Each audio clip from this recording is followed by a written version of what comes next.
Right, going to get a bit more heavier here on it. There was a load of drops of Hillary Clinton emails recently,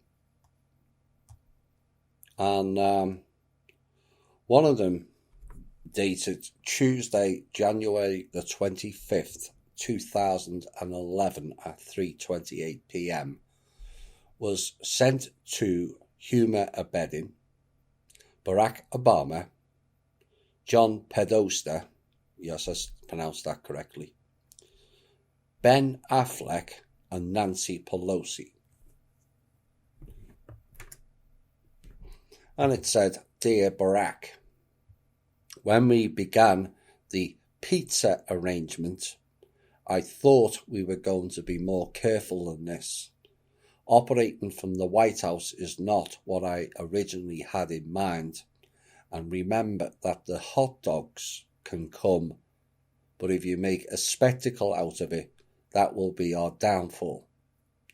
Please know that I'm speaking as a friend. You are the president and you can do as you like, but I have to say I think it would be wiser to restrict this activity to our predetermined locations. Let me know what everyone thinks. We can vote on it if you like. Thanks. Anne," or Hillary.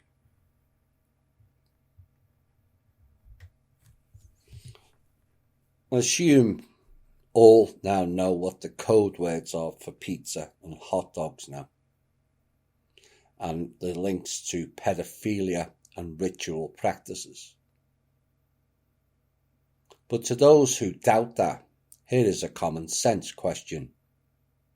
Why would the Secretary of State ask the President about having pizza and hot dogs in the White House require a warning and a vote?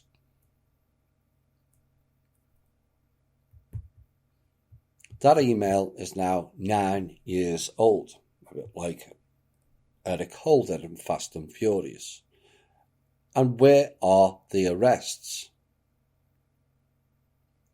of not only the perpetrators, but those who were aware of this criminality and have proceeded to cover it up for nearly a decade?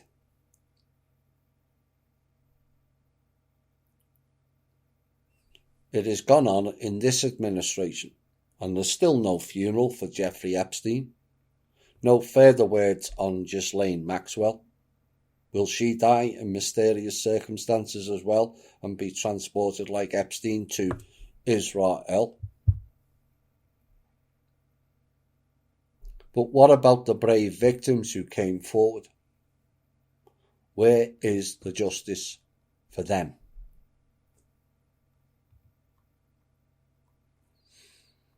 Right, here we go. I watched the podcast this week and did some investigations myself. And this is what I came up with. And the podcast was by Jason Goodman and his guest David Watkins. Now, Goodman asked me to go on his show and expose Robert David Steele a while back, after Steele issued him and his co-hosts with a $6 million each lawsuit. $6 million being the operative figure, Goodman being Jewish. Now, Goodman is no different to many other alt media and is connected to faction-based elements, and that are revealed in that podcast if you listen closely. And this was called Bowing to Facebook. And it details about a person in British Columbia called Cameron Ortis, who is a spy inside the Five Eyes organization, who was fast-tracked into the Director of Intelligence for the RCMP, Royal Canadian Mounted Police, and is also connected heavily to the Asian faction,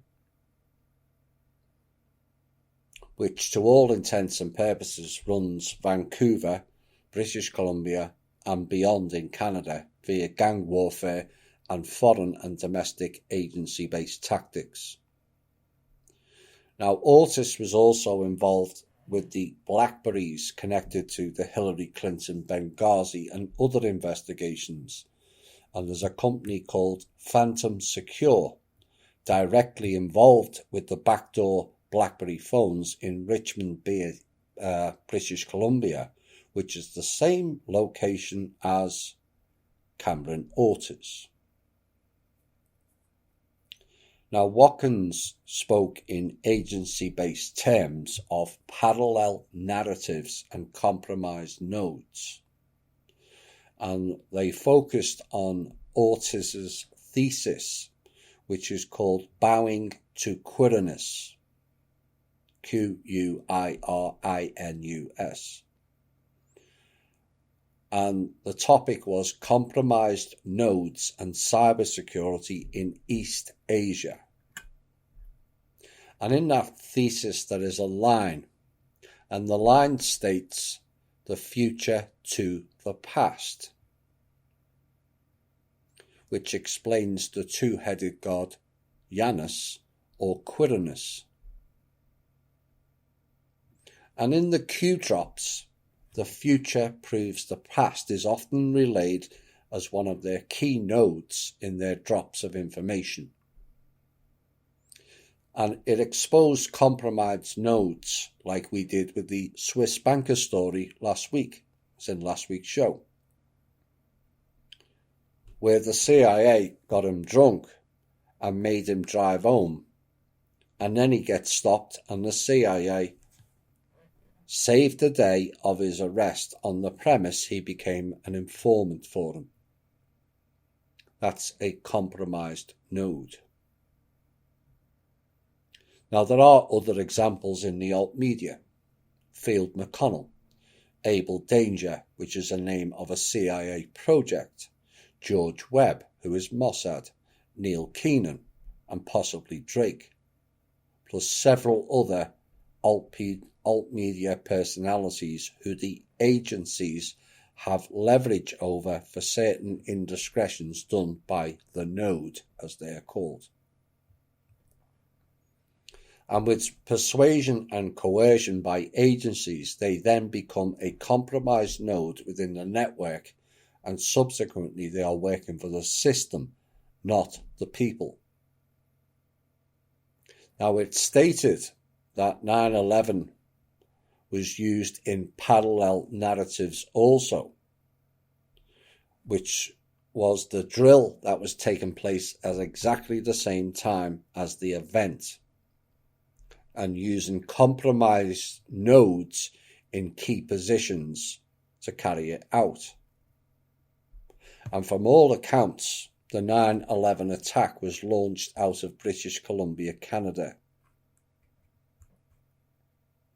And it spoke about the BBC. The BBC were almost wetting themselves with joy that Facebook had banned QAnon. Why? Because the BBC is run by MI5, MI6, along with GCHQ and elements of the Blue Dragon Group, which is an opposite faction of Trump and subsequently QAnon. And essentially what they're saying is this, that QAnon and the opposition are all part of a Five Eyes agency-based cyber war game, being ran against each other, it seems, but quite possibly against we the people as well, in a double cross motion. Now, other compromised nodes involved the BBC London, New York and British Columbia again, involving the child sex scandals. The BBC had Jimmy Savile. His counterpart in New York was Jeffrey Epstein, and in British Columbia you have Christopher Charles Ingvildson, who was charged with and jailed for child pornography, who is a close friend and roommate of Justin Trudeau. And so you see the network begins to connect some dots. London, New York and Vancouver are all British OSS espionage and double agents sites that has gone on for a long time against the people of the UK, Canada and also America. Now, in Cameron Ortis's thesis, Bowing to Quirinus, who is Quirinus? Well, Quirinus is represented by a double-headed statue, and so is two-faced, double-crossing. The double cross is XX in Roman numerals. Double cross, double agent. 10 and 10 and double ones and zeros, indicating controlled opposition of two sides of the same coin. Now, Quirinus is a Roman god and has a statue in the Vatican with a number on its base. That number is 17. The 17th letter is Q. Coincidence? You decide. So is it bowing to Quirinus, the Roman god, or bowing to Q, the Internet Information Data Package, or one and the same? But as they are suggesting in this podcast, if Q is connected to British Canadian agencies, it fully explains the piece I did recently about Q doing British spellings in his post. Oops.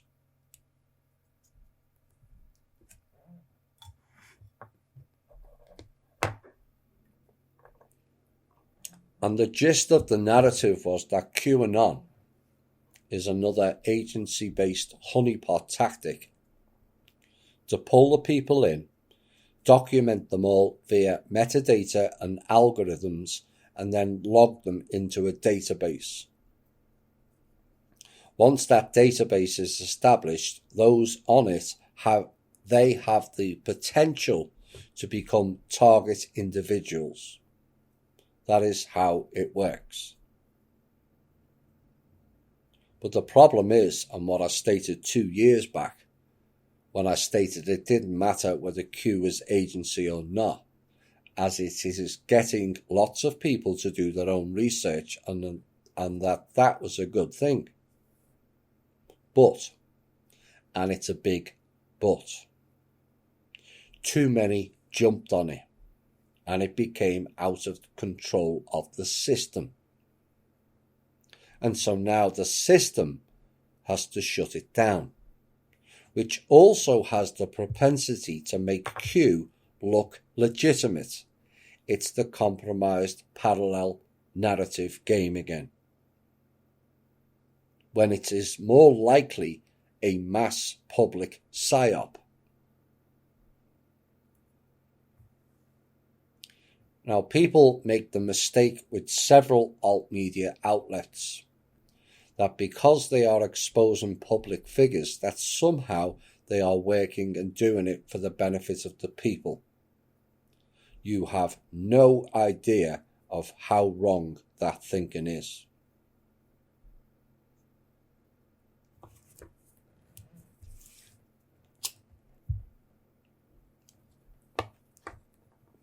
Also in the same podcast,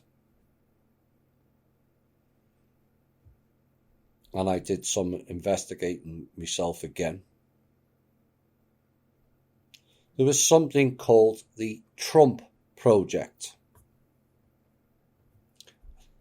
and is the next part we wish to cover tonight based on the analysis of the aforementioned video. Is this Donald Trump related? Question mark. Possibly, you decide. But are there ever natural coincidences within the 3D loop reality process? One has to ask. This was a document produced in 2002 called the Trump Project, and it has a picture of 4 playing cards, one from each suit, with 4 words, one on each card. The first card is trial, with TR highlighted. The second card is usability, with U highlighted. The third card is maturity, with M highlighted, and the fourth card is process, with the P highlighted. TRUMP. And so it spells Trump.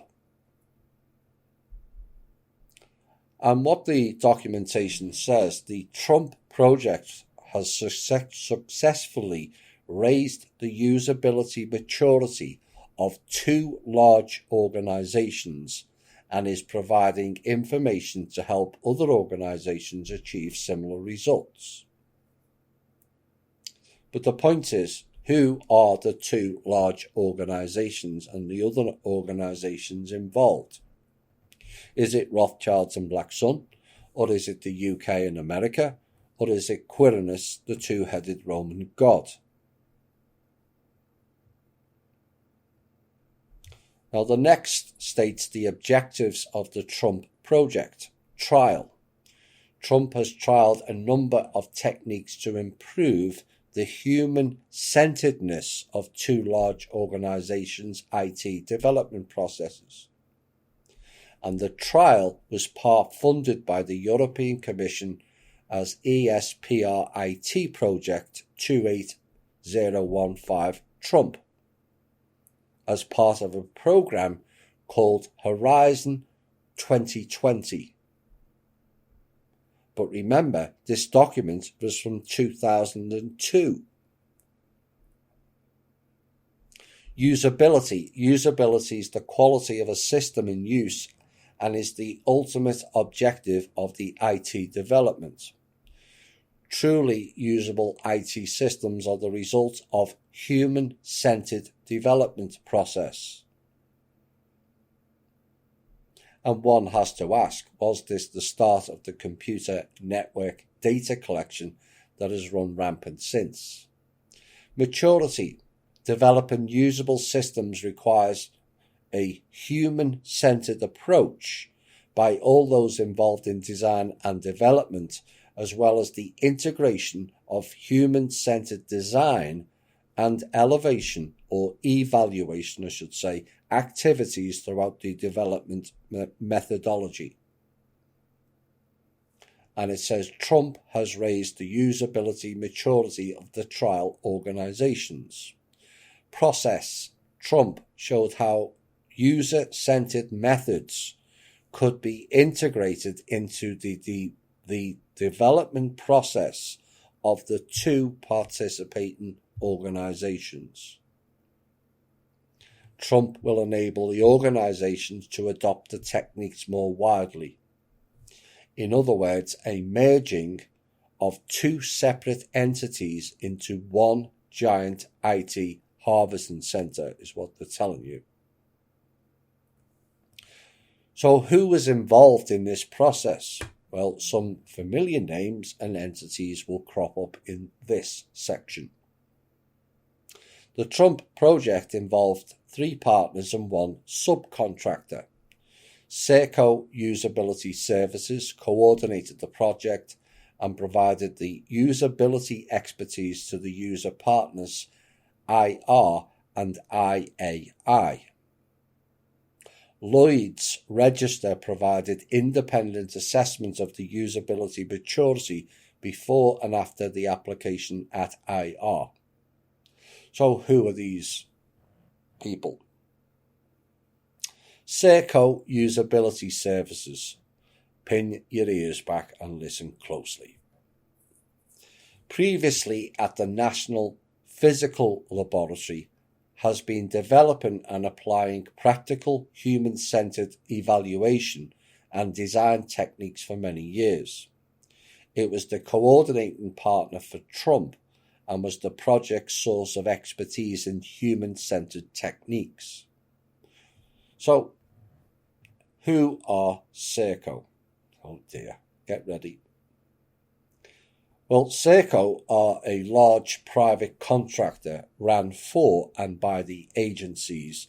As a private contractor, while still affiliated with agencies, they can circumnavigate around government restrictions and oversight. Circo was founded in 1929 as RCA Services Limited, a United Kingdom division of the Radio Corporation of America, and initially provided services to the cinema industry. So in other words, RCA was a subsidiary of the OSS, as we covered in the From Russia with Love series, and it shows you how far back the espionage, disinformation and pro-pagan DAR operations have been run in this country. Now, following the takeover of RCA by another clown group, General Electric, in 1985, RCA Services Limited was bought out by its local management and changed its name to Circo in 1987. Circo is essentially the British government. They run practically all the UK government services, and here is a list of the services of various sectors they run in the UK: border security, work pensions, transport, science, prison and justice, housing, defence, aviation, health, education, leisure, IT, and waste and recycling services, just in the UK alone. And if you think that is bad enough and all very cartel-like, try the USA services for good measures. They run and own the parking meters in Chicago. They manage the Affordable Care Act for a total of $1.25 billion and are the classification for all US patents. They also run the driving test and exams in Ontario, Canada. They run several prisons in Australia and New Zealand.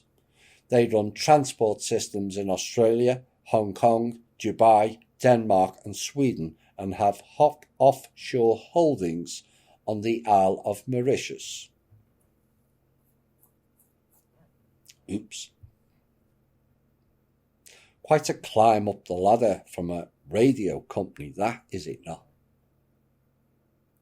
So they're the first participants in this Trump project. The second one is Inland Revenue. Is the tax collection department of the UK government with over 60,000 staff.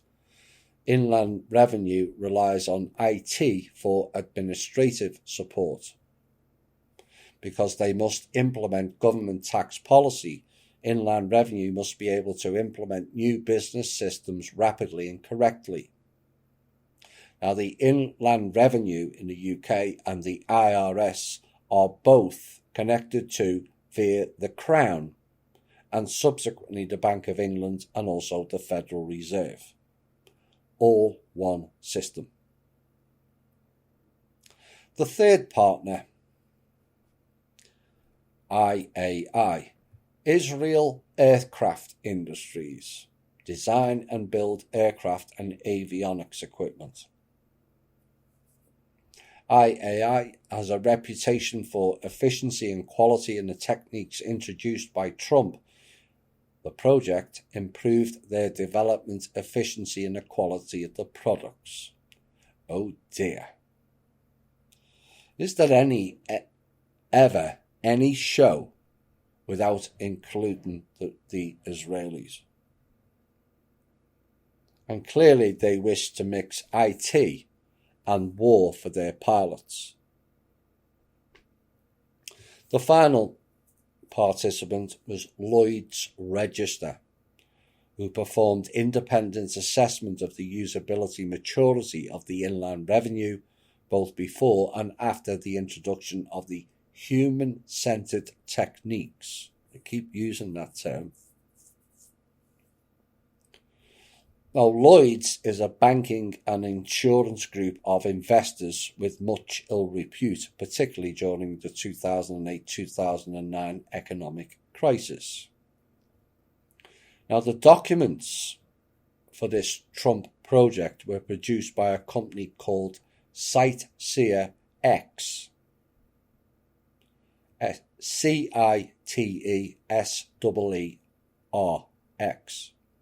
by Nigel Bevan and Neil Kerson, who both then worked for Circo as well.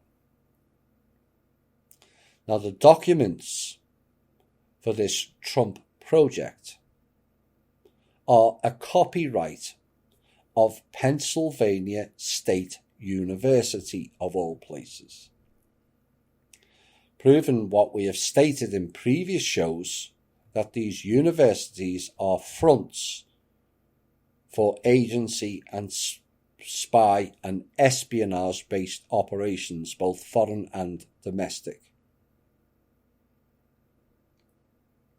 Now, two things stand out in their narrative.